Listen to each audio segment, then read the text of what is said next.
जय माता रानी। प्रेम से बोली माता रानी की जय। अम्बे माता की जय। जगत जननी माता की जय। गुरु भाई बहना, आज मैं आपको नवरात्रि व्रत की कथा सुनाने जा रही हूँ। गाय माँ की नवरात्रि। गुरु भाई बहना, एक किसान थे और 5 परिवार थे। उनका 3 बच्चे थे और किसान 2 पति पत्नी थे। तो किसान की पत्नी बहुत ही धर्मात्मा थी और बहुत बड़ी पुजारी थी। भगवान के प्रतिदिन पूजा पाठ करती थी और पूजा पाठ करके और भगवान को भोग लगाती थी। नवरात्रि व्रत करती थी, दुर्गा पाठ करवाया करती थी। नवरात्रि में प्रतिदिन मंदिर जाकर और मंदिर में आसन लगाकर कलश स्थापन करके और ब्राह्मणों को बुलाकर वहाँ नव दुर्गा की पाठ करवाती थी और कथा सुनती थी, हवन सामग्री करवाती थी, आरती करती थी। प्रेम पूर्वक वहाँ से प्रसादी लेकर आती थी और जितना भी रास्ते में मिलते थे सबको हाथे हाथ प्रसादी देते चलाती थी। लेकिन उनका खूंटे से एक गाय बंधी थी और वो गाय को प्रसादी नहीं देती थी। गाय आस लगाए ही रह जाती थी और उसे लगता था कि अरे सारा दिन तो हमें प्रेम पूर्वक भोजन देती है, तो माता रानी के मंदिर जाती है तो हमें भोजन क्यों नहीं देती है। और उनके आंखों से आंसू टपक जाता था, गिर जाता था और माता रानी से आराधना करती थी कि हे माता रानी, यदि हम भी मनुष्य रहते तो आपके द्वार पर बैठ जाते तो हमें भी प्रसादी मिल जाता। हे माता रानी, मुझे गांव में जन्म दिए मनुष्य में क्यों नहीं।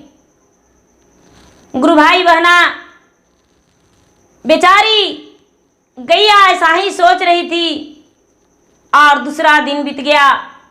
जब दूसरा दिन बीता तो गैया आस लगाई थी कि हो सकता है कल के भूल गई होगी, लेकिन आज मुझे प्रसादी दे दे मंदिर से आए तो। लेकिन वो किसान की पत्नी दूसरा दिन भी उसे प्रसादी नहीं दी और वो घर चली गई सबके बांटते, जहाँ तक के कि दूसरा दिन उसे भोजन भी देना भूल गई। उसे भोजन भी नहीं दी और जाके प्रेम पूर्वक जो भी फलाहार उसे करना था फलाहार करके और आराम से बैठ गई, लेकिन गैया का भोजन नहीं दी। गैया बेचारी भूखी आस लगाई थी और आस लगा के बैठी थी। जब तीसरा दिन हो गया गुरु भाई बहना, तो गैया बेचारी भूखी वो क्या की कि अपना रस्सी तोड़ और मंदिर के पास जाकर बैठ गई। मंदिर के पास जाकर बैठ गई और माता रानी के आस में लगी हुई है कि हे माता रानी, सारा लोग तो आपका प्रसादी अमृत मान के खाते हैं, लेकिन मैं एक गाय हूं तो क्या आपका प्रसादी नहीं खा सकते हैं। मैं भी आपके मंदिर के द्वार पे आ गया हूं। हे माता, आप मुझ पे अपना कृपा बरसाइए और अपने भक्तों से मुझे प्रसादी के रूप में अमृत दिवा दीजिए माता, कि जो मैं भी अपने आत्मा को शांति दूं आपकी प्रसादी खाकर। गुरु भाई बहना, सारे लोग प्रसादी चढ़ाएं, माता रानी का नवरात्रि व्रत करके पूजा पाठ करके और प्रसादी सबको दिए, लेकिन गाय माता को कोई भी प्रसादी नहीं दी। सारा लोग पूजन करके चले गए और कोई प्रसाद ही नहीं दिए। उसी समय एक कन्या मंदिर में प्रतिदिन वो भी नवरात्रि व्रत किया करती थी और नवरात्रि व्रत करके और पूजन पाठ करके और वो भी जाती थी, नवरात्रि व्रत रखी थी। उसे माता पिता जो थे बड़े गरीब थे और निर्धन थे, उनके पास ज़्यादा तो नहीं लेकिन थोड़ा सा पुष्प तो नवरात्रि में आप जानते हैं गुरु भाई बहना कि अवश्य चढ़ाना चाहिए। बिना पुष्प और अक्षत का नवरात्रि व्रत पूरा नहीं होती है और पुष्प अक्षत अवश्य चढ़ाना चाहिए। जितना बार आप अध्याय जो सुन रहे हैं दुर्गा पाठ का, तो हर बार पुष्प अक्षत लेकर और वहाँ पे रखना चाहिए और माता रानी के चरण में अर्पित करना चाहिए। तो वो जो गरीब घर के लड़की थी वो क्या की कि पुष्प और अक्षत और थोड़ी सी उसके पास प्रसादी था और धूप था, दीप था, जाके नवरात्रि व्रत में माता दुर्गा के चरण में अर्पित कर दी और अर्पित करके और थोड़ा सा माता के चरण से उतार कर और अपने थाल में रख के और लौटने लगी तो उसका थाल में जो प्रसाद था उसे याद आ गया कि अरे एक गाय है, बड़े प्रेम से मंदिर के पास बैठी है, आहा इसे यदि हम थोड़ा सा प्रसादी खिला देंगे तो बड़ा मज़ा आएगा, बहुत अच्छा लगेगा। कितना क्यूट गैया है, कितना सुंदर लग रही है। डर भी उसका मन में जाग रहा है कि पता नहीं किसका गाय है, हो सके तो मुझे मार दे। लेकिन गुरु भाई बहना अपने हाथों से बेचारी जाकर और गाय को प्रसादी खिला दी और वो लौट गई। गुरु भाई बहना गाय ने माता रानी के नाम लेकर और उस कन्या को मुख भरे आशीर्वाद दिया कि हे माता रानी, मेरा आज तो किसी ने नहीं पुराया और सब दिन मैं जूठन खाया, लेकिन आज नवरात्रि व्रत के दिन तीसरा दिन है माता, और तीसरी दिन तो चंद्रघंटा की पूजा होती है। आज एक कन्या ने मुझे अपने हाथों से मुख में प्रसादी खिलाया।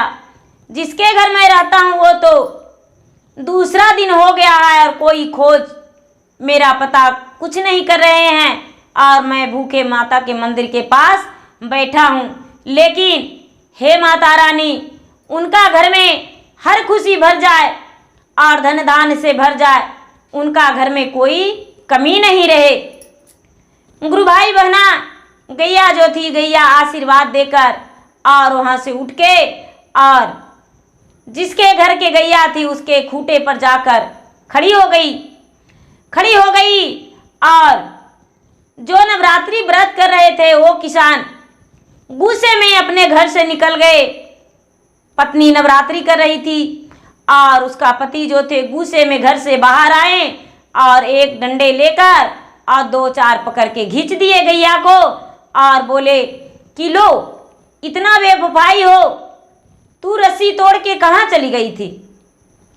हम तुम्हें कहाँ कहाँ नहीं ढूंढे और फिर भी तुम इधर उधर तड़प रही थी। आखिर भूख लगा तो आई हो ना, लो खूंटे पर रहो, भूखे प्यासे तड़पो। और उसका पति एक बूंद पानी नहीं दिए, एक बूंद पानी भी नहीं दिए। गैया भूखी प्यासी माता की याद में माता से विनती करके कहती है कि हे माता, मैं गैया हूं तो क्या, लेकिन आज मेरा प्राण छटपट में है, मैं 2 दिन का भूखा हूं।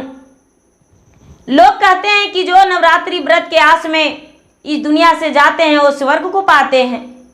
हे माता, मुझे मृत्यु दे दीजिए, आत्मा को शांति दे दीजिए और हम जब भी मरें तो मेरा जन्म एक मनुष्य रूप में हो और मनुष्य रूप में हो और इसी घर में हो जिसका घर में मैं अभी खूंटे से बंधा हूँ, उसी का घर में मेरा जन्म हो और जैसे मुझे डांट फटकार कर रहे हैं, उसी तरह मैं भी इन्हें डांट फटकार करूं। गुरु भाई बहना, वो जो गैया थी, शाम होते होते गैया अपना दम तोड़ दी और भगवान के पास उसकी आत्मा चले गए। भगवान के पास उसके आत्मा चला गया और गैया का जन्म हुआ एक कन्या में।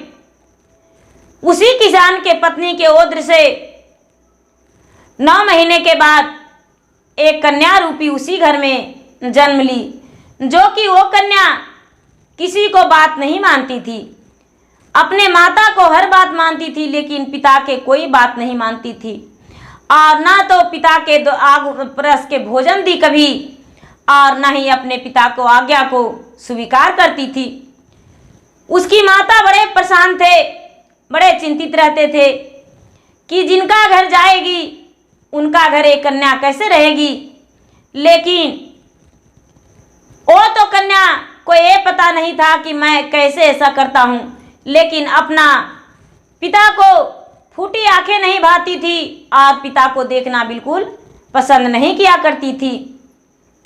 गुरु भाई बहना, ये जो किसान के पत्नी थी, किसान के पत्नी ने ब्राह्मण को बुलाकर दिखवाए तो ब्राह्मण कहते हैं कि आपकी जो कन्या है, आप इस जन्म से पहले वो एक गौ थी और गौ बन के आपके खूंटे में बंधी रहती थी। आप नवरात्रि व्रत किया करते थे, लेकिन आपने सबको प्रसादी दिए थे, गैया को नहीं दिए थे।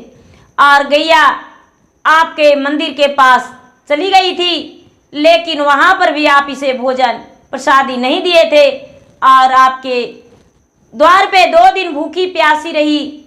आपके पति ने उसे बेरहमी बहुत मारे पीटे और इसी के कारण गैया ने अपना दम तोड़ दी और भगवान के प्यारी बन गई। लेकिन गैया मन में ठान ली थी कि हे माता रानी, इस जन्म में तो मैं एक गाय हूँ और खूंटे से बंधा हूँ, लेकिन अबरी जन्म हो तो इसी घर में और इसी किसान के पत्नी के ओद्र से बेटी बन के जन्म लूँ और इसका बदला लूँ।